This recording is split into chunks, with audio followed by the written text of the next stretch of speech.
Welcome back.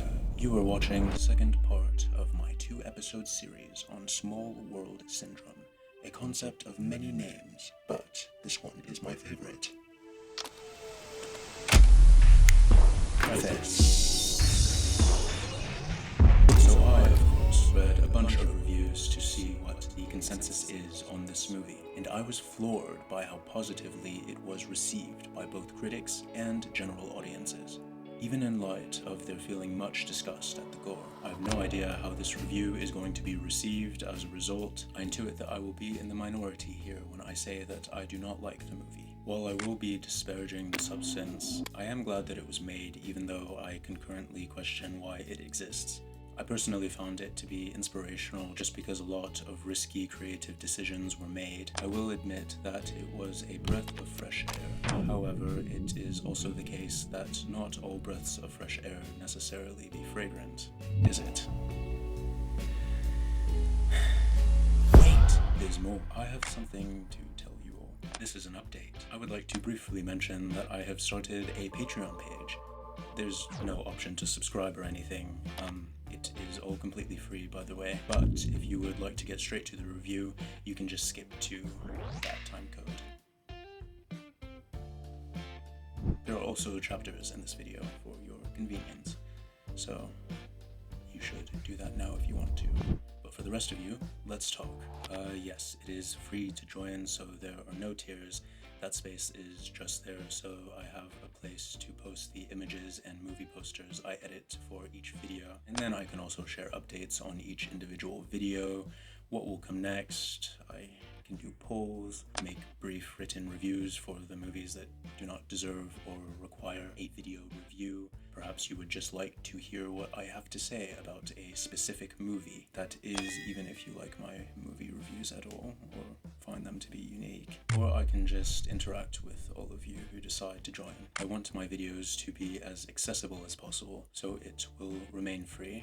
I will just have to find other ways to make this whole thing profitable, if it is something that I am meant to be doing professionally.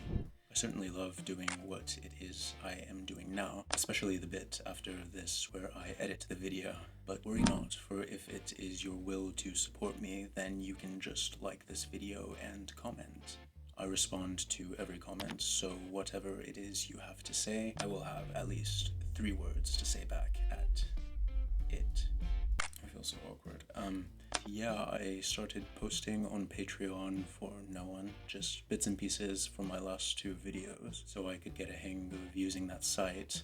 I think that it is more or less done. I will just have to remember to try to be more active on that. On both that and Instagram. I have to overcome this aversion I have to social media. Well, if you are curious as to what those are like, then the links to them are going to be in the comments section. Cue them. Is there substance in the substance?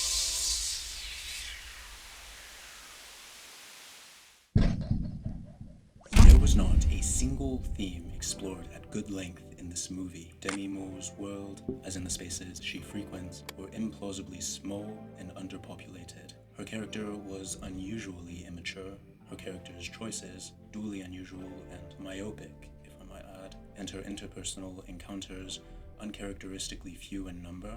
This movie is the perfect example of how small world syndrome as a narrative technique can fail, or rather take away from one's experience. That is, if the utilization of small world syndrome was intentional at all. The Substance is a movie written and directed by Coralie who previously made Revenge 2017, a superior film if I may say so myself. The Substance, just to give you a brief overview and idea of what it is about in case you have not seen it, is about this woman who resembles Demi Moore, whose self-esteem plummets after she is discriminated against, plummets to such deep depths that she takes a black market drug too. It's actually African American and not Atlantic. African Americans are so much more than just the color black. You should really school yourself on the matter because it is super reductive to Silence. So I will be referring to Demi Moore's character as Sue Sr., and then the younger version of Demi Moore will be Sue Jr. Or if I am feeling especially lazy, then I will just say Sue J.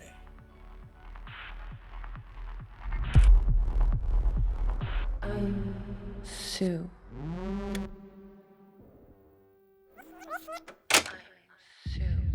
Yes, you are.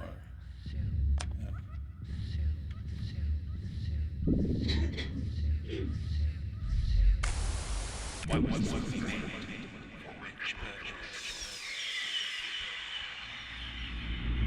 There are a few terms one could use to describe a movie like this, where its existence is poorly justified, or whereby its story does not do its ideas justice. Let's explore some of these, because this is a real question I have. What was the motivation behind this thing? There is a cinema sin called narrative justification, which delineates cases wherein a story is written as an excuse to explore a core concept or idea. Perhaps Coralie, as an adult woman in touch with women's issues, first asked the question, would you accept an injection that allows you to become your younger self for a certain amount of time, but with risks or consequences A, B, C, and then proceeded to whip up a story that could serve as an encasing for the underlying rudiments of that question for mature women in particular, justifying making a movie about that injection, insecurities, misogyny, etc. A story whose only purpose is to be a vehicle for the aforementioned, as well as for its special effects. You have probably also heard of high concept horror at this point. That was all the rave when Hereditary came out, sort of cementing that type of movie, at least in the horror movie space, as a profitable venture, where before horror movies were never really taken all that seriously, even though they had long since deserved it. It was not an overnight change, but Hereditary was one of the first unabashedly artistic, somewhat high-budget art house horror films in recent years, or at that time, marking a significant moment in the genre's resurgence and mainstream acceptance. It did not do this alone, as there were movies like Babadook and It Follows and others which more or less broke out in the same way. You get the point. On the other hand, there are high-concept gimmick films in every genre. These are movies which are from the start built around a single interesting premise, but end up failing to mature beyond being an interesting premise to explore. These gimmicky films tend not to have much depth or personality to them, which, to me, is much more befitting a label for this movie than high-concept horror. While The Substance is an allegorical film, and while high-concept horror movies tend to be allegorical, this one is more exhibitionistic in its themes. We are introduced to an older woman who is forced to step down from her position, not for a lack of performance on her part, but simply because she is a woman who dared to both age and not conceal it in a sexist industry. Or I guess that she tried to conceal it in ways. But again, you get the gist. Right. A quick side note and reminder. I know this is a bit off topic, but I feel that this is important to say. We are talking about a feminist horror film here, after all. This, the undervaluation of older women, is still happening to this day, and without much acknowledgement, might I add. I will give an example. Andrea Mitchell, an intelligent and well-established journalist and news anchor for MSNBC, who just announced that she is going to willingly step down as an anchor in the spotlight so she can pursue reporting on the ground at the periphery, is the perfect example of this type of thing. Long story short, she was forced to not only accept this change, but lie about the justifications for it in order to keep working a job at MSNBC. I've anchored this program all over the world, as you just saw from Moscow. As I announced last October, in these challenging times, I want to get back to my roots and learn more about your lives. After also doing that for 17 years, hosting this daily show on MSNBC, I'll be doing that from now on full-time, where this amazing ride first started 47 years ago. Above all, I'm proudest of the young journalists who appeared first on our program and are now among our top correspondents, and especially the women. And I'm grateful to my fellow correspondents at NBC News on this journey. And Andrea, it is going to be the most exciting journey because you're going to be busier. The Chief Washington correspondent for NBC News. You're going to be all over the Today Show, Nightly News, Meet the Press this weekend with me on Sunday. And Andrea, there's nothing she can do. And this type of thing happens all the time. And it is not just that industry. And no one challenges it, for it is an open secret. Watch who replaces her. I read an article just a few weeks ago as of filming this, listing some names, and they are all attractive young men and women between the ages of 40 and 50, which is considered youngish in those kinds of professional circles. Not dissimilar from political elites, doctors, coaches, other businessmen, I guess. Interesting how our advancing ages grant us various privileges in many contexts, but more often than not, stymie us from enjoying various others. Source: Reddit. How many times do I have to tell you? Semantic debates do not always require sources. Off. My mate is a well-connected ex-radio host and voice actor who knows the industry, the company, and about Andrea's personal situation indirectly, so yeah, and that's where that came from. Small world syndrome in the substance.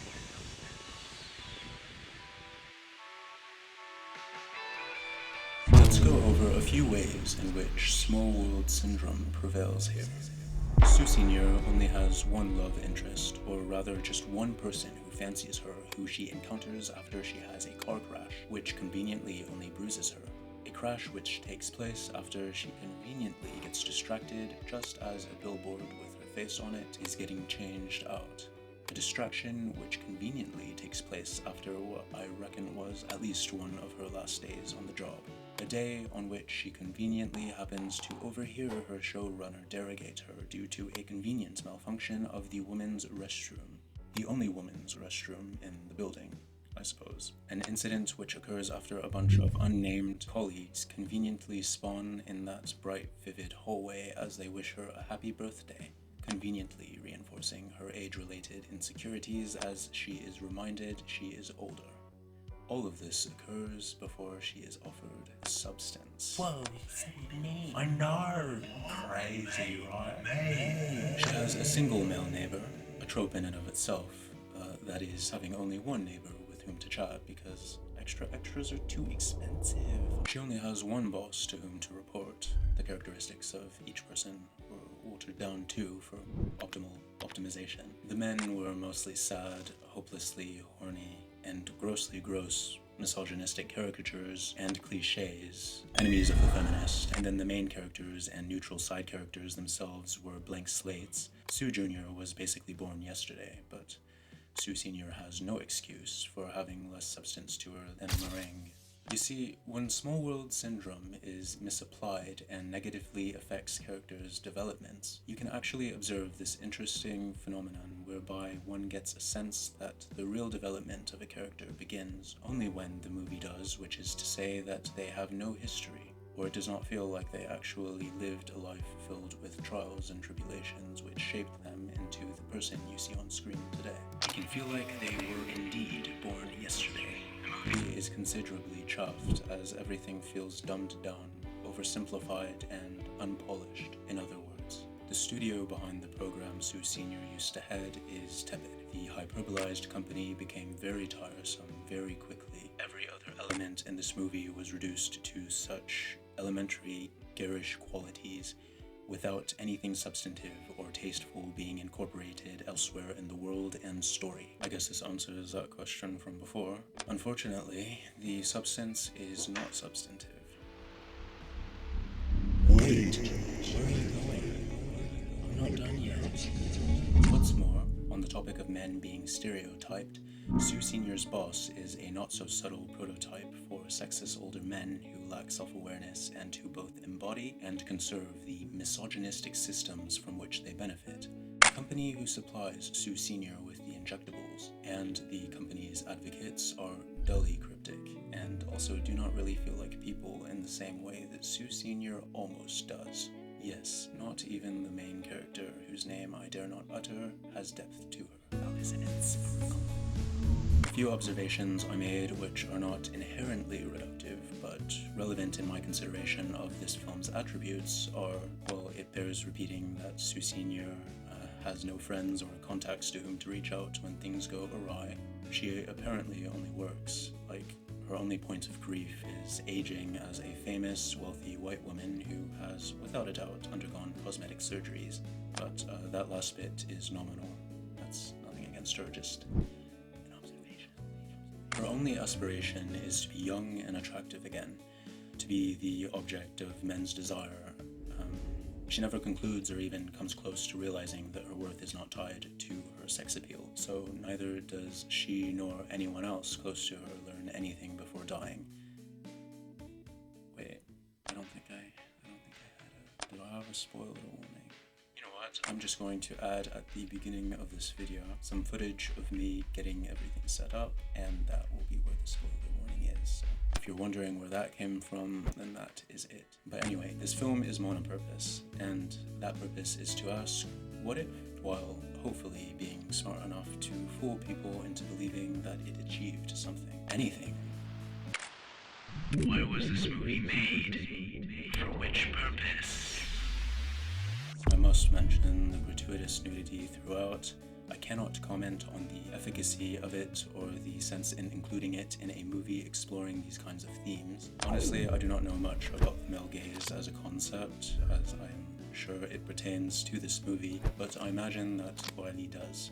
I do not have a good grasp on its effects on people, so I cannot speak to whether it is an aggressive and daring inclusion relevant to the narrative, challenging our perception of nudity so we may reflect upon our responses to the nudity in this movie. Or yet another film which thinks it is helping to liberate women and their ankles from clothing by appealing to the whims of men and LGBT women, but mostly men, while actually repackaging the same old conventions, i.e. sexualizing and objectifying women, but in a way that it appears progressive and artistic, while still luring in those sex-addicted scapegraces for the benefit of the movie's box office returns. Why I never. The question is, does being self-aware about the sexualization of the women in your film, as well as being a woman yourself, make it progressive?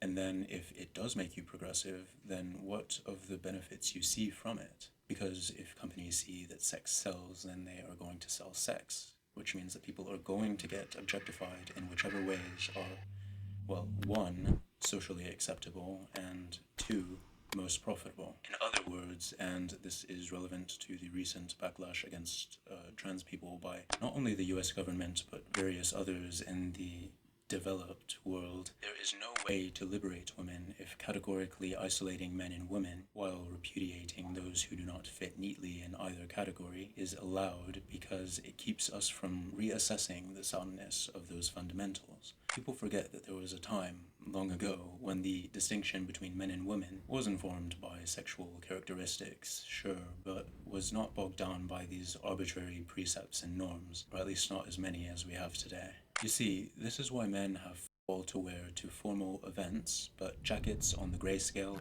or colored jackets. Yay.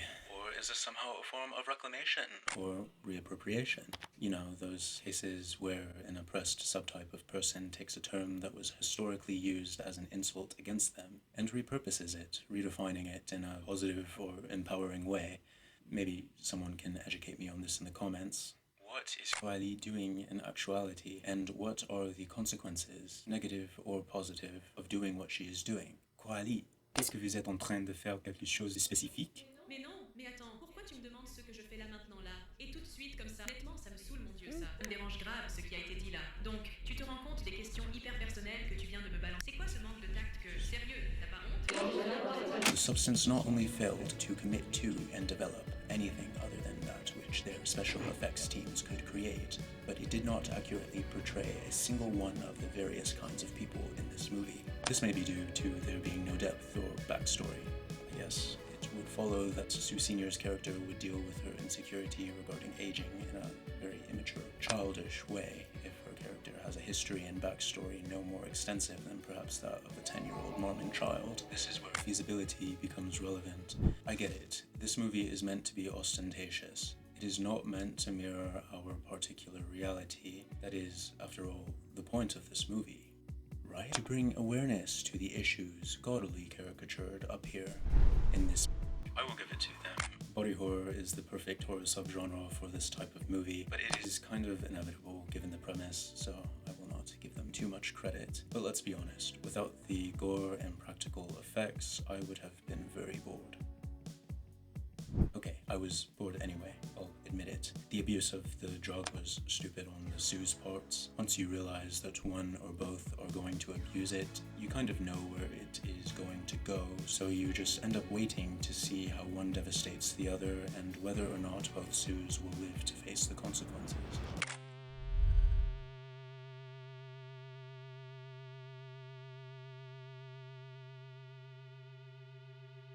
In all this swank, the movie really lacks someone who could serve as a grounding figure.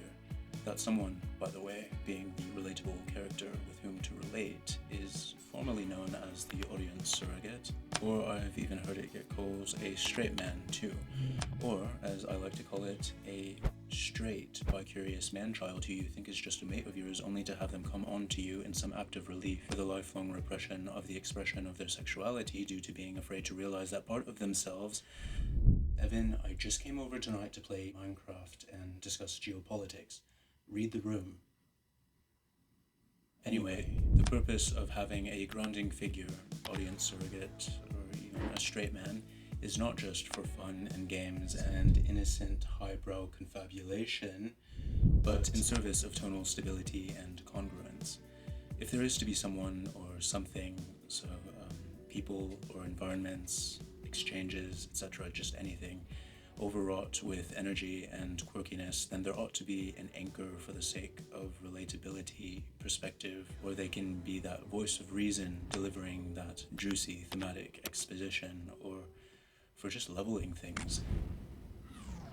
So sorry if you are able to hear the wind at the moment. It's loud right now. In excluding this kind of character or force, movies may very well begin to feel intangible and even self-indulgent, though I mean that in a rather specific sense. We, the audience, detach emotionally because nothing feels meaningful with all the excessive antics. Looking at the exclusion of such a character from the point of view of a film analyst, you or I would say that there is a loss of linkage between the fictional flamboyance we see and the supposedly real and important stakes that are meant to make us feel. If one reacts to events realistically, or the events themselves are too unrealistic without an imbalancing force, then the tension is lost and we become emotionally distant. However, this kind of character is not always necessary. There are many movies which function well without them, even though they may still be colorful, for a lack of a better term. Unless you are a very well-practiced writer, you are not going to know how to approach building a story taking place in a wacky world with real stakes without possessing a perceptibility of nuance. I mentioned in the latest Scream sequels video that Wes Craven, for example, knew how to approach filmmaking with nuance, and I stand by that. If you look at the earliest Scream films, or at least when I look at them, I can almost see the score table in my mind. Like I can keep score of where he allows the film to be blackly comedic, and the ways in which he counterbalances that with the multiple different storytelling components, or elements such as these, which I will list in reverse alphabetical order. Visual effects, sound, setting, editing, dialogue, conflict, and characters. These are elements which can be used to ground the unrealistic components of a narrative. The only other thing this movie has to bring to the table are its special effects, but I do not have much to say about those. I was seldom a fan. I know that they took a lot of time to produce, and I can appreciate the work done on that sizable yet still relatively small budget of 17 million, especially as it was ameliorated with CGI. But it was was sometimes somewhat pretty good and well done, but then some of the gore looked to me to be artificial or in need of some moisture or better physics and textures. You know when the gore looks too dry? There would be times when the VFX were ornate and complex, but the results were almost always less impressive than what I imagine was the idea. The birthing sequence in this movie actually reminds me of the movie Men 2022 and its birthing sequence, which occurred at the end of that one. There was a mix of practical and computer generated effects, which in the end looked more like unfinished, imperfect, rubbery 3D models than real monsters or mutations. Another movie which suffered from this was The Thing 2011, a more mainstream movie, in case you have no idea what Men is. No, don't actually. Sorry, I'm feeling just a bit miffed today. I'm probably just somewhat malnourished because my grilled dinner last night was insufficient. And then I had a lazy grilled morning as well, so I didn't get a lot of sleep, you know, due to the enlivening, tingly buzz of starvation. Nope, there is no sound. The buzz is not audible. Jeez, what? Men can have girl things as well. Don't start oppressing me. I've got that covered. I don't even know whether my audience is predominantly male or female. I think that I will have to look at that in another video. Okay, I have a few questions that I have to ask because I cannot ignore the logical inconsistencies in this movie. So let's procrastinate no further. Applaudis, s'il te plaît. What did Demi Moore get out of taking that drug?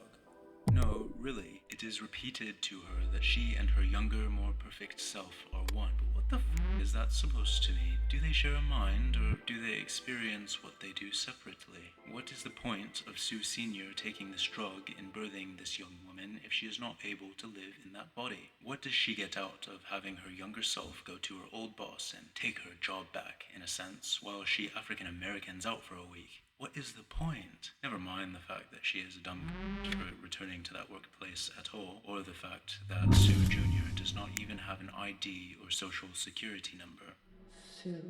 What is so enticing and addictive about having a young woman wreck then neglect her body?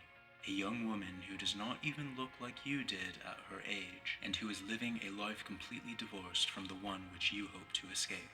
This arrangement does nothing for Sue Sr. Nothing.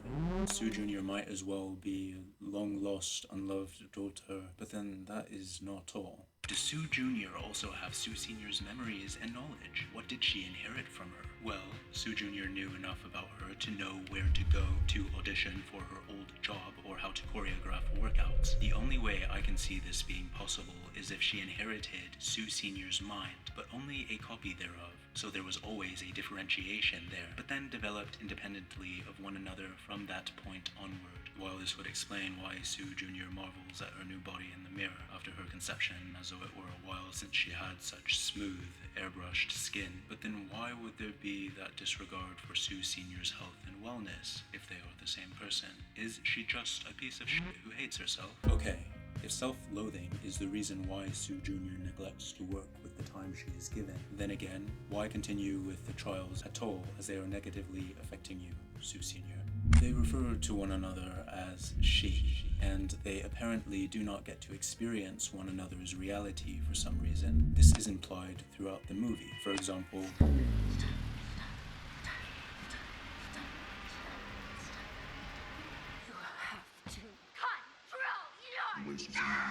the way Sue Sr. reacts to the filth in which her older counterpart wallows for an entire week at a time is evidence that they are technically separate entities. Okay, but that just brings me back to the question of what is in it for Sue Sr. Come to think of it, I should also mention that the old guy in the cafe who recognizes her remembered her even though he only encountered her in his young form in the hospital. So are they the same person and control one another but just have different wills when they are in their respective bodies? Or are they the same person and same mind now operating out of two bodies? Is there any connection there? She does not get to live in and control her younger self as evidenced by this point of comparison. That is the only way to make a movie like this anyway. Then why is there a distinction between her and her? And why do there seem to be so many pieces of information each of them appeared to learn about one another only after waking up, be that through the television or by checking out the mess left behind, after which she reacts with disgust as though she did not make that mess herself. They could not even get the core logic right. How do you commit such flagrant errors? How do you fail to establish such basic things? I am going to have to give The Substance a 4 out of 10 rating on IMDb. I'll admit that handing it a 4 makes me want to reconsider the 4 that I gave Alien Romulus, but in the end, both movies are far more flashy than they are substantive and commit some cinema sins which demonstrate the writer-director's insufficient story-weaving skills, or at the least a lack of self-awareness and objectivity when developing narratives. I must also keep in mind that The Substance is sort of original, while Alien Romulus is yet another story in a film, also a graphic and novelistic franchise/universe with rich histories and well-refined lore. Alien Romulus is a better film, but it deserves more censure for its mistakes because it had everything it needed to avoid them. New works, such as The Substance, tend to be far more difficult to get right. Storytelling. Yet another ever more dwindling art form. Speaking of Alien Romulus,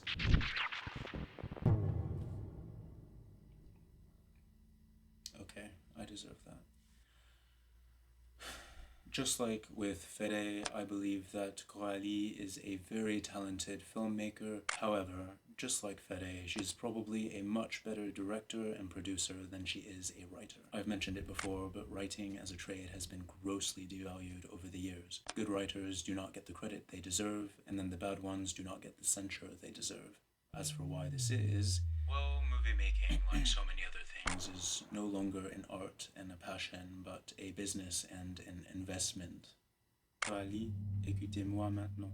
Étaler sa vertu ne fera pas disparaître le sexisme ni l'agisme, à moins que je me trompe et que ça finisse par marcher.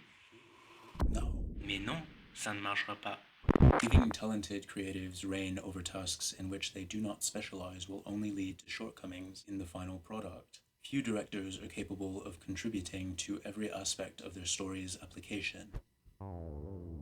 So the majority of directors should, in theory, take a step the fuck back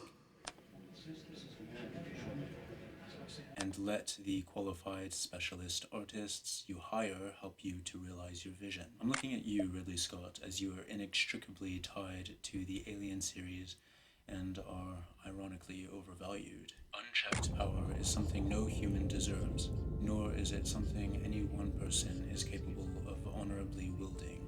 We are simply not evolved enough for that. If you completely disagree with me, then counteract that disaccord with an opposite action, such as liking the video. Hey, subscribe while you're at it. That will show me. Yep, I internally quiver at the thought. What else? Qu'est-ce que je voulais dire avant de partir? Oh, I noticed that some of you are actually teachers watching this video for educational purposes. Just wow. Mind blown. I realize now that my commentary is of an educational nature, but to have the very people whose job it is to educate commend my work is incredible. I guess that I am speaking to myself when I say this, but like, just imagine this video playing in a classroom. How inappropriate. You should be fired. Just kidding, but if this particular video ever does end up in a classroom and this part happens to be included, then hello kids. Raise your hand if you have...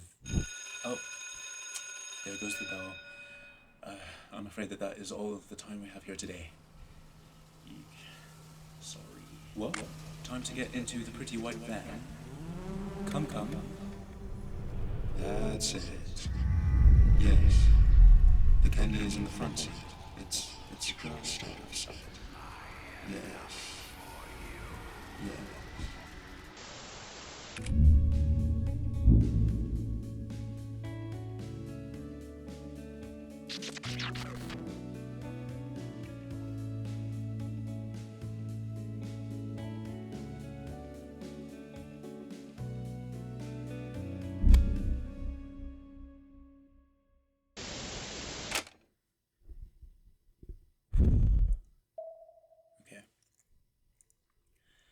Testing, test.